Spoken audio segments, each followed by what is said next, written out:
भाजपनं आजच्या शपथविधी सोहळ्याची पानभर जाहिरात सर्व वर्तमानपत्रांमधून प्रसिद्ध केली आहे। या जाहिरातीमध्ये अन्य महापुरुषांबरोबर राजर्षी शाहू महाराजांची प्रतिमा नसल्यानं कोल्हापूरसह राज्यभरातून संताप व्यक्त होतोय। माजी खासदार संभाजीराजे छत्रपतींनी सुद्धा याबद्दल नाराजी व्यक्त करत राजर्षी शाहू महाराजांना बाजूला करण्याचा प्रकार खपवून घेणार नाही असा इशारा दिला। अत्यंत दुर्दैवी बाब आहे। माझ्या कानावर सुद्धा आलंय किंवा किंवा सगळ्यांनी पाहिलं सुद्धा की जसं मगाशी म्हटल्याप्रमाणे महाराष्ट्र जो घडला आहे त्यामध्ये शिवाजी महाराज, शाहू फुले आंबेडकरांचं सगळ्यात मोठं योगदान आहे आणि शाहू महाराजांना बाजूला सोडून तुम्ही जी ऍड दिलेली आहे हे चालणार नाहीये आणि न पटणारी गोष्ट आहे। कारण का शाहू महाराजांचं महाराष्ट्र घडवण्यात किंवा महाराष्ट्राच्या जडणघडणीमध्ये सगळ्यात महत्वाचं स्थान आहे।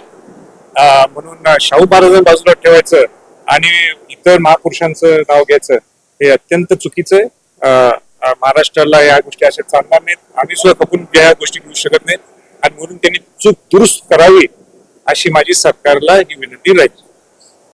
विधानसभा निवडणुकीनंतर ईव्हीएमबद्दल शंका व्यक्त केली जात असल्याचा मुद्दा फारसा गांभीर्यानं न घेता संभाजीराजे छत्रपती यांनी केंद्रात आणि राज्यात सत्तेत असलेल्या भाजपनं मराठा आरक्षणासह अन्य प्रश्न प्राधान्यानं मार्गी लावावेत असं सांगितलं।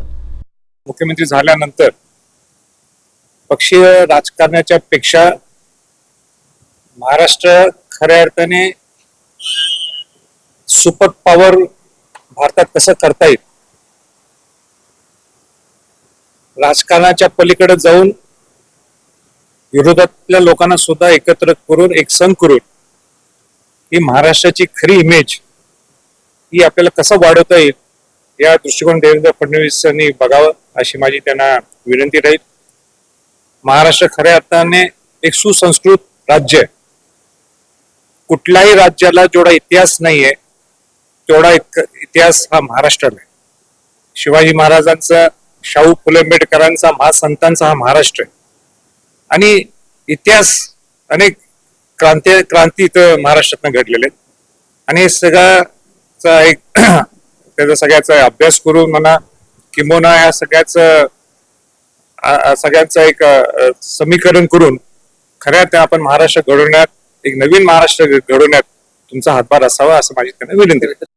विधानसभा निवडणुकीत आलेल्या अपयशाबद्दल प्रतिक्रिया देताना संभाजीराजे छत्रपतींनी तिसरी आघाडी चिंतन करूनच आता पुढे जाईल असं सांगत प्रहार संघटनेचे संस्थापक बच्चू कडू यांच्यासारख्या मोठ्या नेत्याचा पराभव आपल्या जिव्हारी लागला असल्याचं सांगितलं। राज्यातील गडकोट अतिक्रमण मुक्त करावेत अशी मागणीही त्यांनी केली।